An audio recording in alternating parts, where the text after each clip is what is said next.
Hello, world, and welcome to episode 29 of the In My Footsteps podcast. I'm your host, Christopher Setterlin, coming to you from the vacation destination known as Cape Cod, Massachusetts. On this week's episode, I'm going to take you on a little trip to the fun I had filming the TV show Chronicle from WCVB-TV Channel 5 2 years ago this month. We're going to go on a road trip to Middleborough, Massachusetts, located right in the middle of southeastern Mass. I'm going to take you back in the day to when I had my own basketball hoop in front of my house and some of the fun with it and how it ultimately ended. We're going to look at the top 5 Cape Cod Scenic Drives. All of you that are down here on vacation this summer, you can take advantage of these. There's a new This Week in History and a time capsule for another special birthday. All that coming to you right now on episode 29 of the In My Footsteps podcast. Welcome in and thank you all so much. Thank you to everyone who has tuned into the first 28 episodes, any of them, of this podcast. It's definitely been a fun ride, and I've started enjoying recording this all in one big shot. Before I was doing segments, so I do, for example, like the road trip segment, record it and be done with it, and then stitch it all together like a quilt. But now things are a lot busier in my life, so I'm just doing it in one big shot, the whole thing at once. And it actually works out well. Record it in one shot, then edit it in one shot. For those of you that haven't tuned into the Without a Map live streams that I do weekly, Friday nights at 8, what I mean by my life is a lot busier is I got a new job working as a trainer in a chiropractor's office, going along with my in-home personal training. I'm working on 2 books. I'm also working on a course to become a certified medical fitness specialist.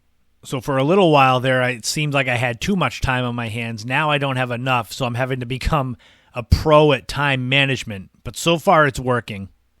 I hope wherever you are right now, whether you're down on Cape Cod for vacation or if you're stuck at work or if you're anywhere in the country just driving around, hopefully you're having fun. Hopefully you're staying cool.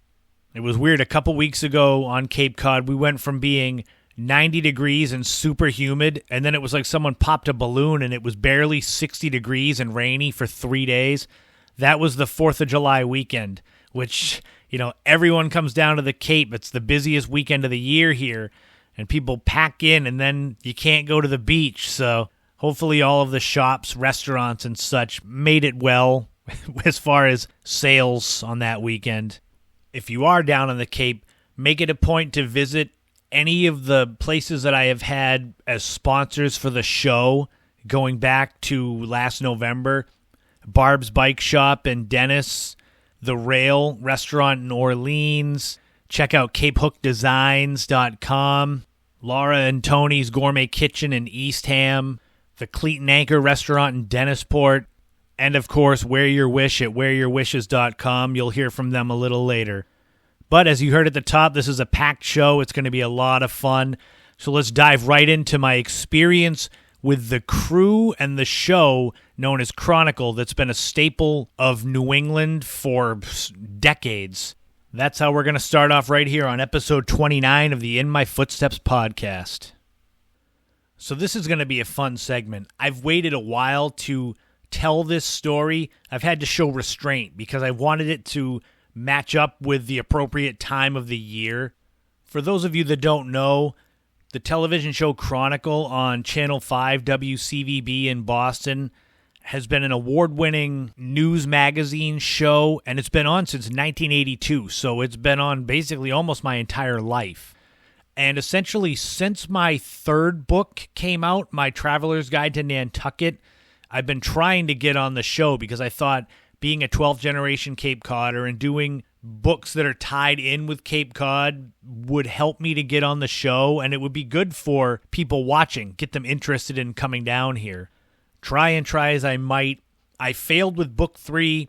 With book 4, my Historic Restaurants book, they got back to me and said, if we have anything, we'll let you know, which is another way of saying forget it. It wasn't until my 5th book in 2019, Cape Cod Nights, that was historic nightclubs and bars, then they got in touch with me. The best part about getting the email from the producer that they wanted me to be on the show was that I was working at a retirement home in the kitchen. And when I opened the email and read it, and I was just blown away, and I was so excited. It was such a big moment. The kitchen was totally empty except for one person, and this was the one guy that I worked with there that I did not like. So it was like, oh man, this huge moment, and the only person I could celebrate with is the one guy that I wish wasn't there. I made it a point to text all of my family and close friends, though. So while we were serving dinner that night, my phone was blowing up, which was good, because this was a huge thing. I had been trying for 4 years at the time to get on the show. The gist of what it was going to be about was me being, like I said, 12th generation Cape Codder, blah, blah. I would share a couple of lesser-known areas on the Cape, but then it would tie in with the Cape Cod Nights book because we would meet at a local bar or nightclub and talk to the owner and how they're tied into the book, and it worked out for travel and tourism. The place that we chose for the bar was the Beachcomber in Wellfleet, and I thought that was appropriate because this was right after, they're right on the water in Wellfleet, Cahoon Hollow Beach. And they had a sinkhole open up in their parking lot because they're on the dunes. They're in danger of having erosion basically eliminate the front parking lot. At some point that will happen. But I thought it was appropriate to have us go there and showcase them because they had just gotten the parking lot fixed. So it was a nice way to get people to remember, oh, they're still open because the sinkhole thing, a car fell into it. Go look that up about Beachcomber and the sinkhole. It's wild. And then we would tie it in with two places that were lesser known on the Cape. I chose the Jenny Lind Tower in Truro, which looks like a piece of a medieval castle. It used to be in Boston. It was part of like an opera house / railroad depot. And the legend was that Swedish opera singer Jenny Lind sung from the top of it because her show was sold out and there were thousands of people outside of the building that, you know, she was trying to calm the mob. So that's the legend, that she sung to them from inside the tower, and it was bought when the building was being torn down and put basically in the woods in Truro. If you go to the Highland Lighthouse in Truro and the Highland Links golf course, and you're walking out towards the water and you look off to the right, you can see this medieval castle tower there. The other place I chose was my favorite sunset spot on Cape Cod. That was Bound Brook Island Beach in Wellfleet. Basically, it's down the end of a mile-long dirt road that's very bumpy and filled with holes and uneven. So it's great if you can get to it. The sunset is worth it because at the end there's this tiny little sand parking lot that might fit 4 cars. In all of my years of going there, I think I've seen a car in that parking lot once or twice out of 50 times. It's just that slice of how Cape Cod must have looked 100, 200 years ago. So I thought that would be appropriate too. I got nice new white linen pants for this event. To kind of, you know, you're going to be on TV, you got to look good. And my buddy Fitzy, Sean Fitzpatrick, he owned a company called Cape Cloth. They still exist, but he sold it last year or the year before. But I wore one of his polos, a blue polo shirt with his logo on it, so it was prominent on TV. You figure if 1 million people are going to see you, if you can promote somebody, that's great. So I drove up to the Beachcomber to meet the Chronicle people. It was the producer / interviewer and one cameraman. And I bought these white linen pants at a TJ Maxx in Orleans on the way there. So I pull into the Beachcomber and I'm in their back parking lot, figuring I'm obscured.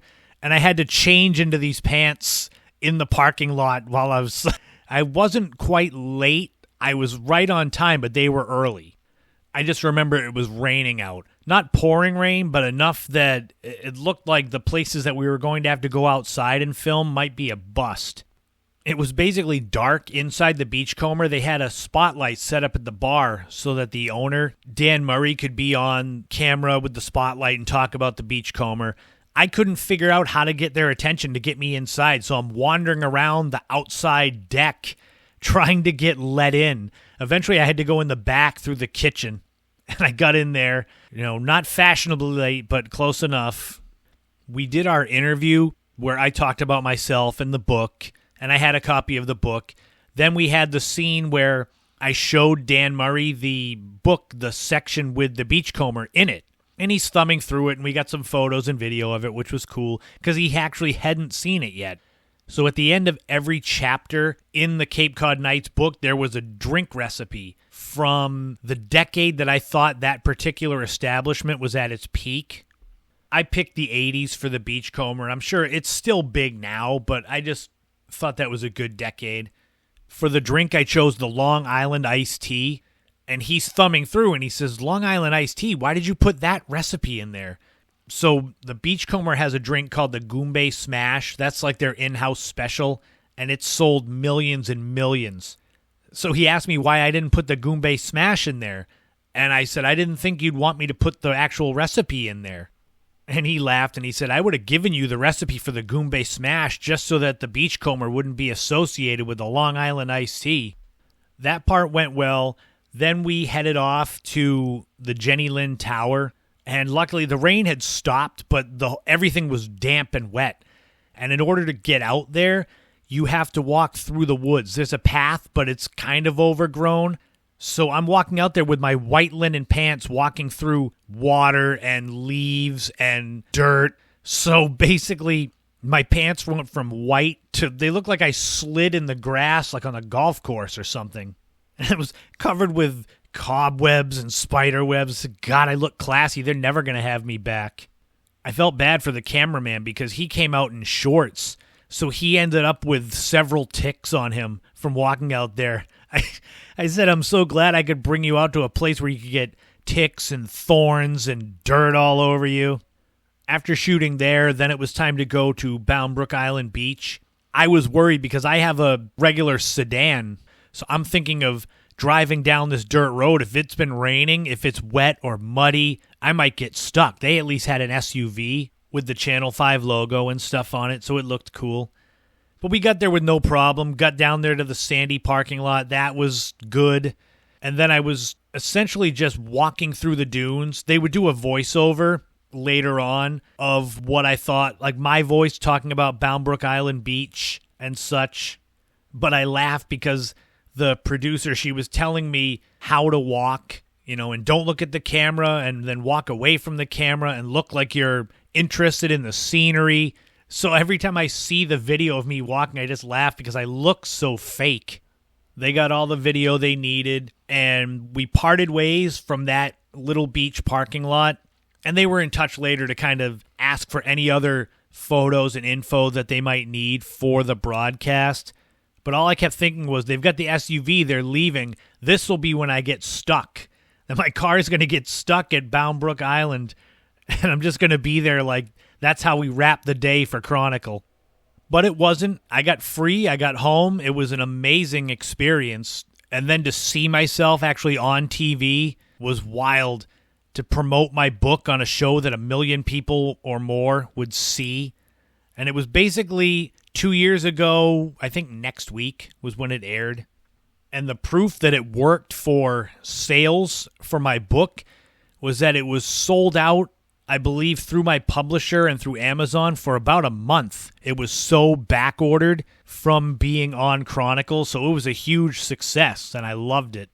The funny thing is, for book 6 that came out in May, I tried again to get on Chronicle, and I got more of the, we'll see if we have anything for you.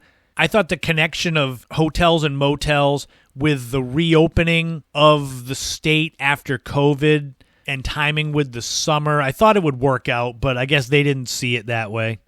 But if you're listening, folks from Chronicle, there's still time to get me on the show for the 6th book. But I'm working on another book right now that could be the biggest one I do in my career. So who knows, you might see me on there again.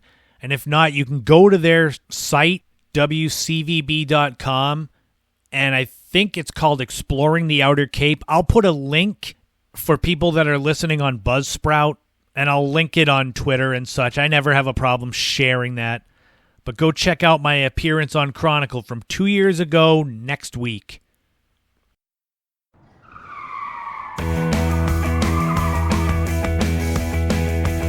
This week's road trip, we're going to go to a mid-sized town, small city I don't know what you would call it, but it's right in the center of southeastern Massachusetts. This is Middleborough, Massachusetts.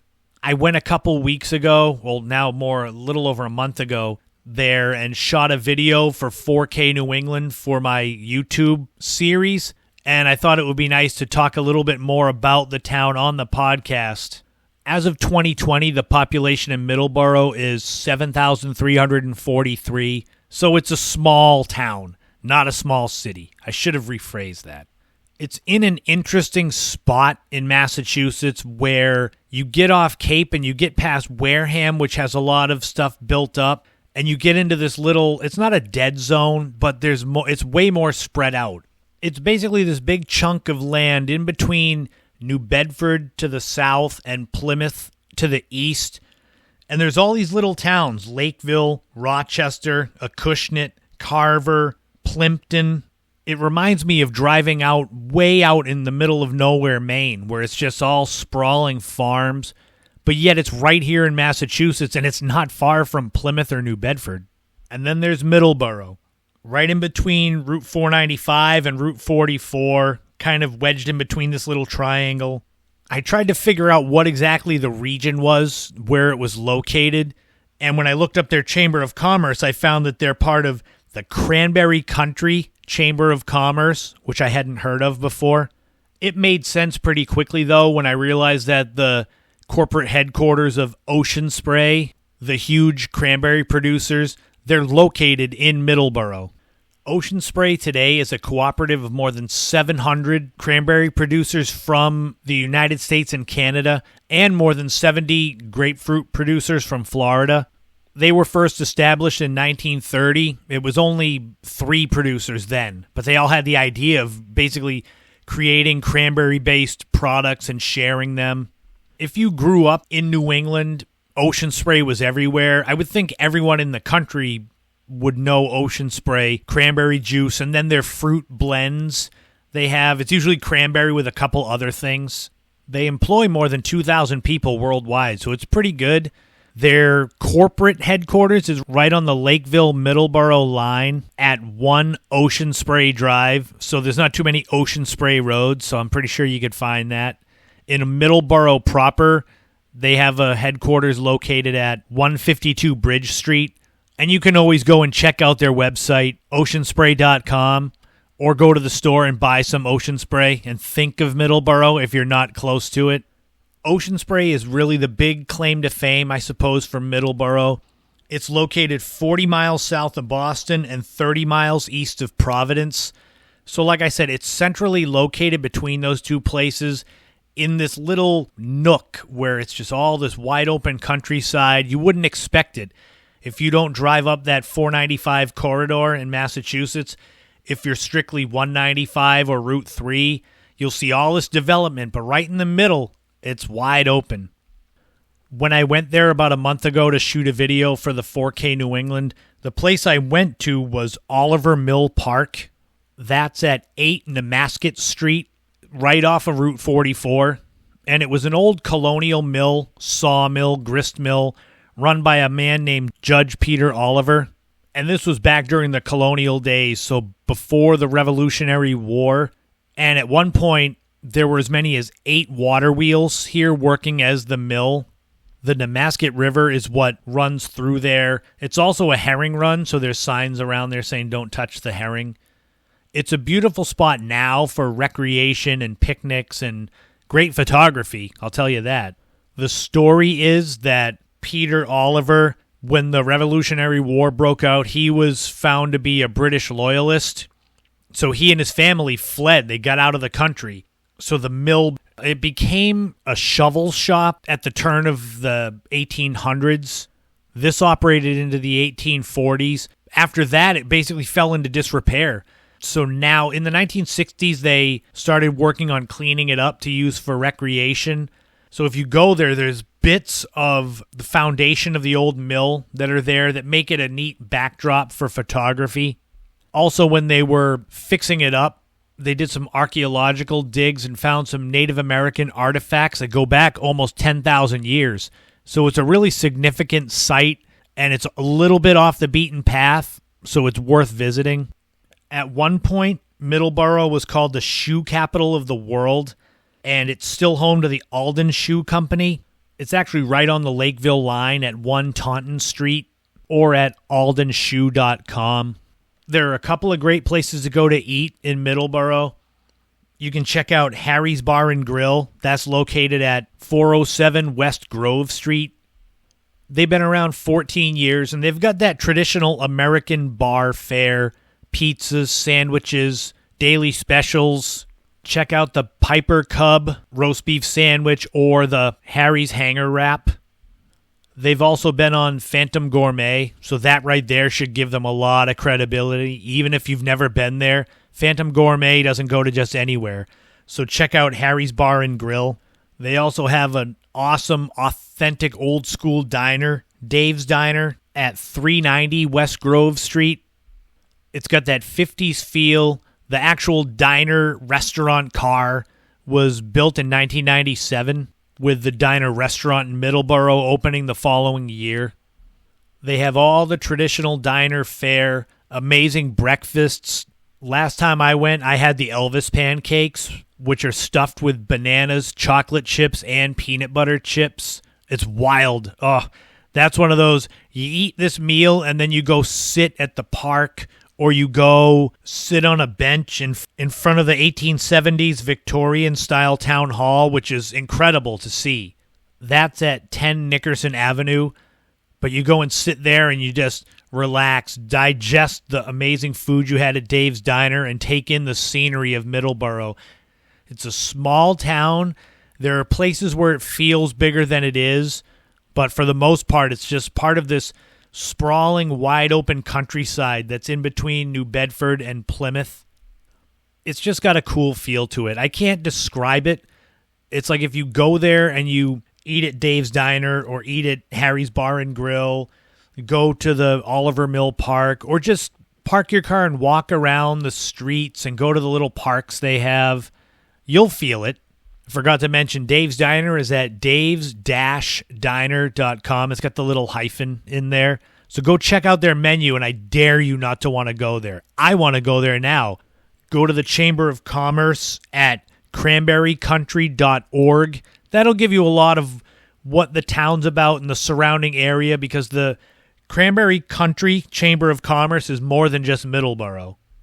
And like I always say, when you go to a place like Middleborough or any of the cities and towns I've mentioned before, find your own way. Don't just take my recommendations, point your car and go, or just get your feet moving and go. That's the best way to see and explore any of the hundreds and hundreds of amazing cities and towns that New England has to offer. And I'll be back in the next podcast episode with another road trip, another place for you to hopefully go check out, explore, enjoy.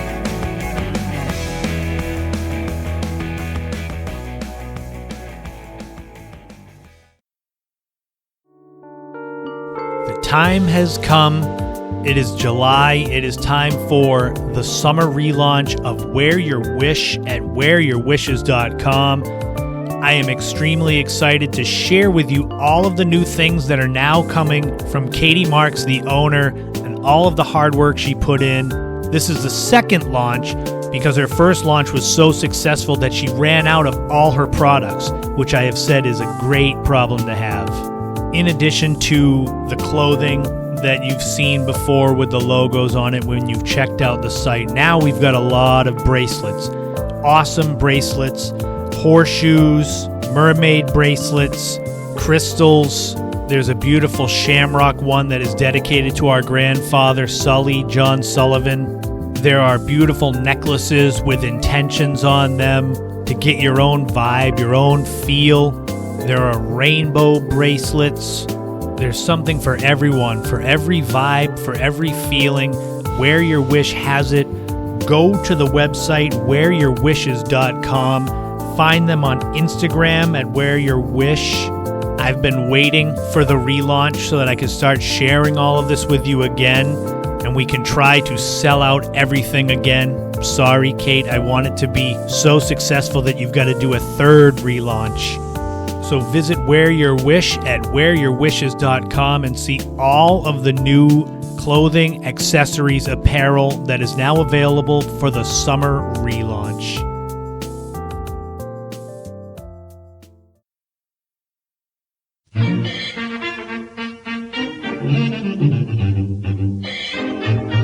So this week in history, we are going to go back to one of the most famous concert events ever held in this country. So let's just dive right into it. This week in history, 36 years ago, on July 13th, 1985, the Live Aid concert was held in America and in Britain. This concert was held simultaneously from Wembley Stadium in London and JFK Stadium in Philadelphia on July 13th. It was organized by a man named Bob Geldof. I only knew him as the Live Aid guy, but he was the frontman of a band called the Boomtown Rats. And to say it was a big deal is an understatement. The event drew an estimated 1.5 billion television viewers. It was organized and based around the years of drought, civil war, and failed attempts at government control of the grain market that led to a catastrophic famine in Ethiopia. And after seeing the news about this in 1984, Bob Geldof wrote the lyrics for Do They Know It's Christmas? That was eventually released in November 1984 under the name Band-Aid. And then after that came Quincy Jones, who worked on We Are the World, USA for Africa. That video's got everybody that was anyone in music at the time, and even Dan Aykroyd. The Live Aid event was huge, though.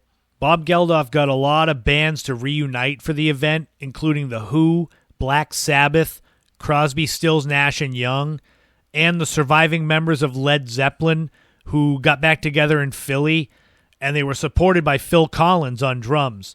And Phil Collins was one of the big stars of this because he had performed at Wembley Stadium earlier in the day, then took the Concorde jet and flew across the Atlantic and became the only artist to appear on both shows at both places. As far as who was the star of the show, it's probably a toss-up. You could say it was U2, who were really about hitting their peak as artists, but I think more people would say it was Queen, with Freddie Mercury just dominating the stage during their performance. All you have to do is find video from it. Find Radio Gaga when he does that, and he's got 80,000 people clapping with him. I'll admit that being, I think I was seven and a half when this came out, I didn't know who Queen really was. I didn't appreciate Zeppelin getting back together, but I watched it, so I saw this. And only now, decades later, especially with the Queen movie Bohemian Rhapsody and seeing that, knowing what a big deal it was at the time and the millions and millions of dollars that it raised, it's hard to argue that Live Aid was one of the biggest concerts ever and one of the most important ever. And it all went down 36 years ago this week in history. And now it's time for another time capsule that also appears to be, every time I do these, it falls on someone's birthday. For this time capsule, we're going to go back 60 years ago this week in history to July 16th, 1961, for the birthday of Serpa, my stepfather. Now you get to find out everything that was going on the day you were born. The number one song was Tossin' and Turnin' by Bobby Lewis. It spent 7 weeks at number one. The song was also featured in Animal House in 1978, if that makes it sound familiar. It was featured on Bobby Lewis's album of the same name, Tossin' and Turnin', and was definitely his biggest hit song. The number one movie was Fanny. This movie was a strange love triangle between a young woman, a 60-something-year-old man, and an aspiring sailor set in Marseille in France. It starred Leslie Caron, Horst Buchholz, and Maurice Chevalier, and made a total of $4.5 million. I couldn't find what its budget was. It has an audience score of 68% positive on Rotten Tomatoes, too, so I guess it's pretty good. You can check it out and decide and let me know. The number one TV show was Gunsmoke. This is one of the most well-known and longest-running TV shows ever. It was a Western drama based around Marshal Matt Dillon in Dodge City, Kansas. The show ran for 480 episodes between 1955 and 1975, and actually was a radio show before it was a TV show. It was the longest-running TV show until 2018 when The Simpsons passed it, and The Simpsons is still going, so I don't think any show's going to pass that one. But Gunsmoke was number one for a long time. And back on July 16, 1961, if you wanted to buy a Manhattan bowling ball and bag combo, you could get one for $24.88 at Lechmere. And they would drill the holes, custom made for you. So if you wanted a bowling ball, get the Manhattan one at Lechmere. Rounded up inflation for today, it would be about $224. I don't know anything about the Manhattan bowling ball, but happy birthday to Serpa. Hopefully you have a great day, and I will see you. And hopefully you listen to this. I'll know if you do or not. But that wraps up another time capsule. That wraps up This Week in History. Now let's jump into another top 5. This is going to be the top 5 Cape Cod Scenic Drives.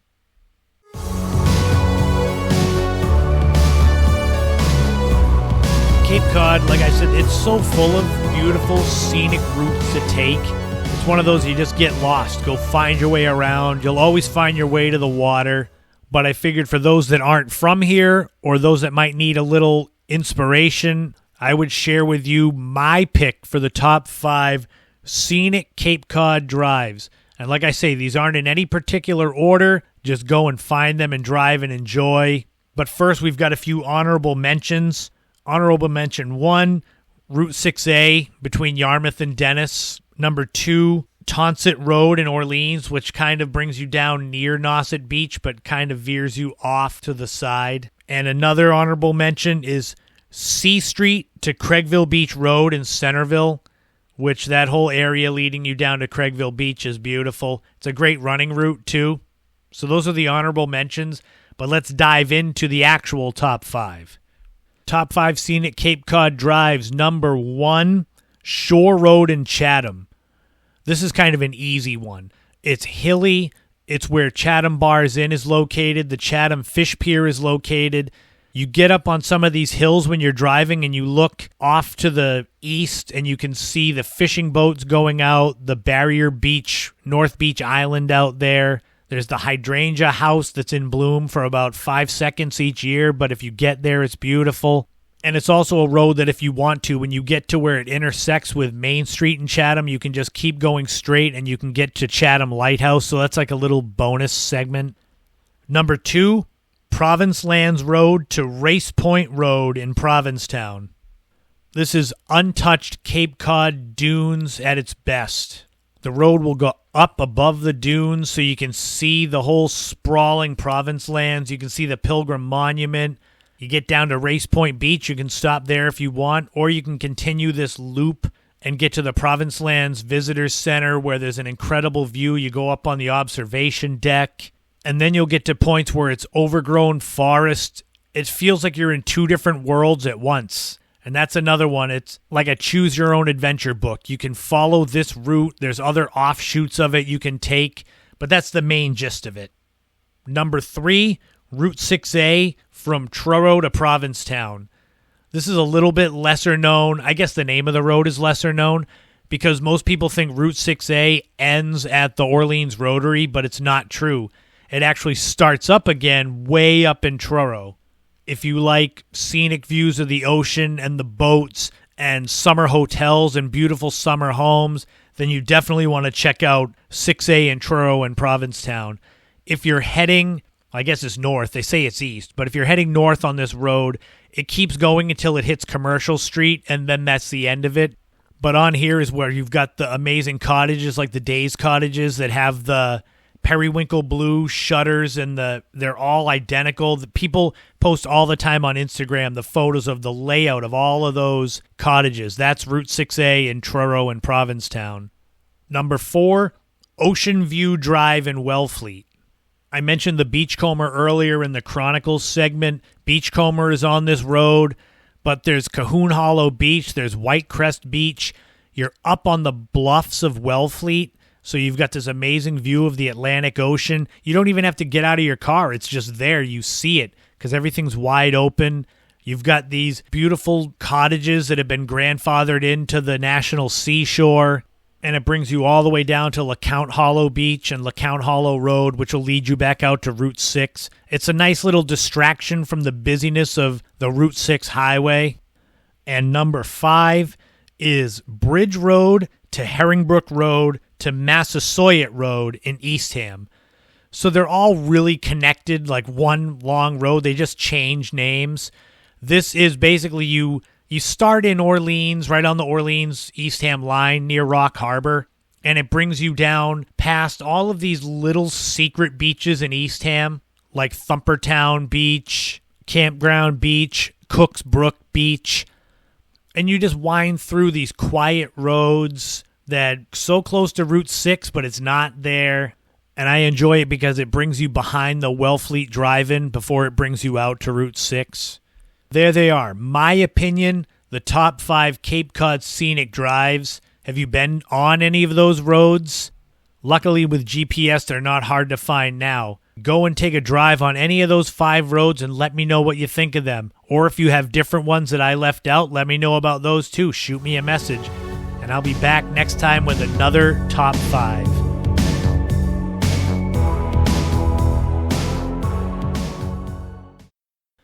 Growing up in the 1980s, I was a huge baseball fan and basketball fan. I played both.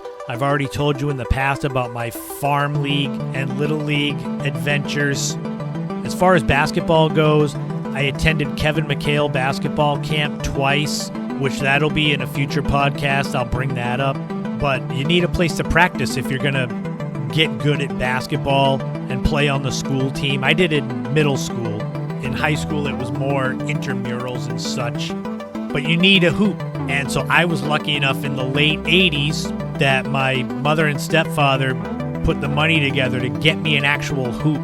And these are some of the fun adventures of having your own basketball hoop. Before I had mine, and maybe even while I had mine, there was so our neighborhood was like a rectangle with streets intersecting, going from one end to the other. And one of those streets was Bunting Lane, and there was a man named Andy, and he had a basketball hoop that was like a paved half a court with the free throw line, three-point line, and he had a glass backboard. Well, I think it was hard plastic. But me and my friends, we would love to go and play there. If he let us play, we would play there forever. And when I got my hoop, I kind of wanted to imitate that. So I remember getting the spray paint and trying to make official free throw lines. The free throw line, I think, was pretty accurate in the street. The three-point line would sweep around like a half circle, and I believe it was mostly accurate until you got to the edge of the road because it would have to go into the dirt across the street. So we kind of had to just guess. And so there was no real three-point line like straight away from the hoop because it was just dirt. The big thing about this hoop was that it was adjustable, so you could raise it and lower it, which meant, when you're 12, 13 years old, you could lower it and actually be able to dunk and do slam dunk contests, which was always fun. The irony is now I can't remember what the brand was of the hoop that I had. It was a hard plastic backboard, so it would make more of a hollow sound when you hit the backboard with the ball. I constantly had friends over. We'd just either be out there shooting or playing horse or doing one-on-one. The slam dunk contest, though, that was always where it was at. And back then, there was this music that was on the NBA on NBC, their music in the early 90s. You're going to have to look it up because I can't do it justice. But that would be like playing in my head if I was out there by myself, pretending that I was Larry Bird or Michael Jordan. I don't know how we scored these dunk contests, though. I don't think there was ever a winner. But we would do weird stuff. We would find props to put in the way. The top one that I ever remember doing was we grabbed my picnic table. Me and one of my friends, it was probably Hassan. Yeah, probably Hassan and I grabbed the picnic table and put it in front of the hoop, and we jumped over the picnic table. The width, not the length. There was no way we could do that, but we jumped over and dunked over the picnic table. At times, it felt like it was a like street ball park, like in a city, because we'd have 6 or 8 of us out there playing, and I would have my boombox on a chair with a cassette playing. I always remember Public Enemy, Fear of a Black Planet. Oh, what a great album that is. If you like hip-hop, even if you don't, that album, it's awesome. I'll have to do a breakdown of that on a future podcast. But we'd have Public Enemy playing, and it felt like it was something out of a movie sometimes, except that we were mostly white kids on Cape Cod, so it wasn't quite as cool. But it was me and my friends, our little clique. So me, Hassan, I remember Tim used to come and play, my friend Matt, who lived right a couple houses over. And then we'd have other people that would sometimes come over. They'd be like guest players, friends of friends. We were very cliquey, though. There was a kid that lived next door to me. He was a year ahead of me, I think, in school. And I remember one time we were out there shooting around, probably 3 or 4 of us, and he came over and he said, "Hey, you guys want to play a real game?" And we all looked at him like, "Get the hell out of here." And I don't think he ever came back to ask us to play again, because I think he wanted to come over and like show off and dominate us younger kids, and we're not stupid enough to fall for that. One of my favorite things about having this basketball hoop back when I lived on Cherry Lane was Hassan lived probably a 5-minute walk away. And so he would come over with his ball. And, anytime my friends wanted to come and shoot, even if I wasn't there, it was fine. My mom was cool with that, with them just coming by themselves. Hassan and I would practice together, like running plays. And he and I would do this thing where we'd pretend there was defense. And the defense were these guys known as the invisible ghosts. So you'd have to pretend there was a guy guarding you, but he was invisible and a ghost. And you would just be defended. It made it seem more real, but we were also 12 years old, so I don't know what you expect from us. Ah, man, the invisible ghosts. I haven't thought about that or talked about that in a couple decades. I also remember if you're constantly doing layups or dunks and you're landing underneath the hoop, you were landing in the dirt right on the edge of the road, and it got packed down. And that was another fun little offshoot of having this hoop, was that I rolled my ankle repeatedly underneath that hoop. I would land with my foot like partially on the asphalt, and there was the dip going down to the dirt. I would just roll my ankle repeatedly. In fact, I think right after I graduated 8th grade, I think I was playing and I rolled my ankle like either that day or the next day, and ended up having to spend at least a few days to start my summer on the couch with an ice pack on my ankle that was ruined. That was just part of the risk, though, I guess. And I don't think we ever filled in that area. We may have at some point poured some dirt there, but it would just get packed down. I had the hoop for probably a good 5 years, I would think. But eventually it all came crashing down, literally. I'll never forget. So my friend Hassan had cousins in Boston, and they would come down and play, and it was just, whatever. They would come down and shoot around if they were around. And one day I was at my Nana's house, and I remember she was driving me home to drop me off at Cherry Lane, and we came around the corner to pull onto Cherry Lane, and there's my hoop laying there beside the road, because they had come down and must have dunked on it too much or too often, and it just ripped down, and that was the end of the hoop. I remember Hassan called me, and he felt so bad, and I was like, well, what are you going to do? We had all dunked on it hundreds and thousands of times over the years, so it's not like it was brand new and the first person dunked on it and hung on it and tore it down. It was probably going to go at some point.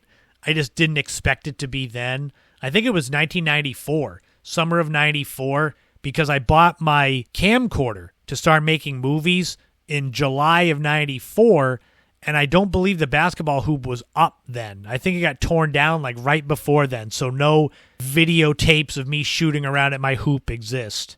That was the legend of the Cherry Lane basketball hoop, the neighborhood gathering place for at least a few years. Did any of you out there have a basketball hoop Or did you like going to someone's house and shooting at theirs? There were other people in the neighborhood that had hoops. Andy, who lived on Bunting Lane, was the only one that had one better than me. But that's it for this trip back in the day to the early 90s of my basketball hoop days on Cherry Lane. That will wrap up episode 29 of the In My Footsteps podcast. I hope you enjoyed it.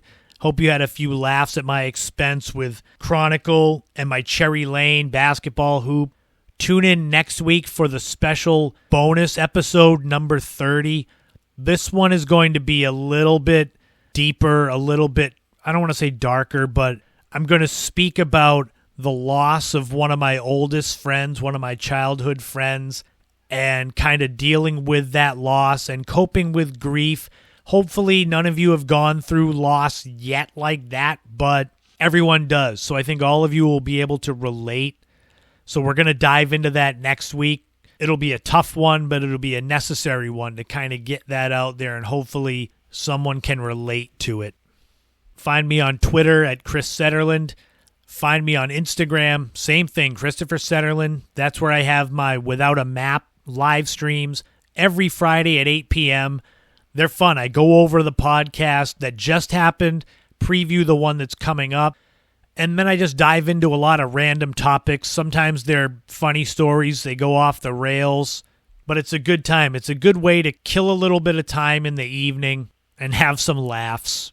Find my newest book, Iconic Hotels and Motels of Cape Cod, either through the History Press or Amazon or local bookstores on Cape Cod and southeastern Massachusetts. If you're interested in Cape Cod history and some of the iconic hotels, resorts, places people stayed over the last 150 years, you'll definitely enjoy it. It's the final in my trilogy of Cape Cod history, along with historic restaurants of Cape Cod and Cape Cod nights, where you went to eat, where you went to drink and party, and then where you went to sleep off the damage you did. Become a subscriber on YouTube. I do clips from each podcast up on there that you can watch, I guess. I also do 4K New England videos. I'm trying to get more of those done. It's difficult around this time of year because everything is so crowded, but I'll try my best to get some more going up there the end of July and August. Visit my homepage, ChristopherSetterland.com, created and operated and updated by one of my oldest and dearest friends, Barry Menard, a great graphic designer from Rhode Island. So if you like the way the site looks, he gets all the credit. Like I said during the Time Capsule, happy birthday to Serpa, my stepfather. That's his last name / nickname. I've always called him that for 25 years, so that's just how I know him. Visit wearyourwishes.com, like I've said many times. Katie Marks has a whole new collection, clothing, apparel, accessories, jewelry, all of that. Visit the site. She just relaunched because she sold out of everything that she had initially put up, but now she's ready for the summer push.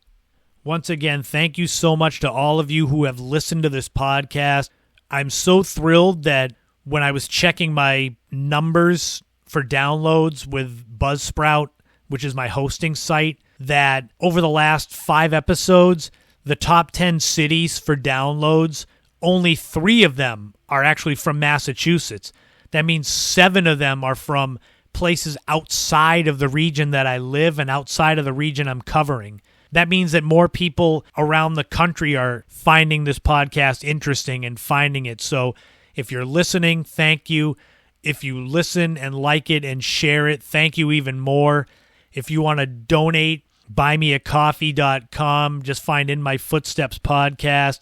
I use any donation to do advertising for the podcast, but obviously you don't have to do that. Just listening and sharing and telling people about it means more to me than any donation. Take care of yourself. Take care of your own mental health. Do things that make you happy. Follow your passions. Because there's nothing that matters more than your own happiness, and you're way more in charge of it and in control of it than you think. Any obstacle that is being put in your way is something that you can handle, and any opportunities that are coming to you are things that you deserve. Just remember those things, the positive vibes. I'll be back next week for bonus episode 30. But until then, remember, in this life, don't walk in anyone else's footsteps. Always create your own path and enjoy every moment you can on this journey because you just never know. And I thank you all again, and I will talk to you all again soon.